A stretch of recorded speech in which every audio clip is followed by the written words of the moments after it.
الناس فاكره ان اموالهم يعني فلوس. لا، ايوه، الناس كلها فاهمه كده فعلا. المال هو مالك الذي لك. لو قوه، لو صحه، امم. لو خبره، ده اسمه مالك. فعلا. عشان كده في آية تانية بتقول ايه بقى؟ لينفق ذو سعة من سعته، امم. ومن قدر عليه رزقه فلينفق مما آتاه الله. امم. انت عندك اموال كتير، انسى الفلوس. يعني احنا، خلينا، دي حلوه الحته دي. احنا اتخدعنا لما تم اختراع الفلوس. امم. قبل اختراع الفلوس كنا مدركين المال بجد. المال معناها ايه؟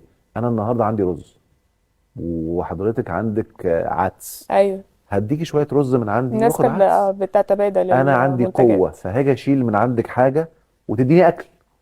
فدي كانت اموالي ساعتها. امم.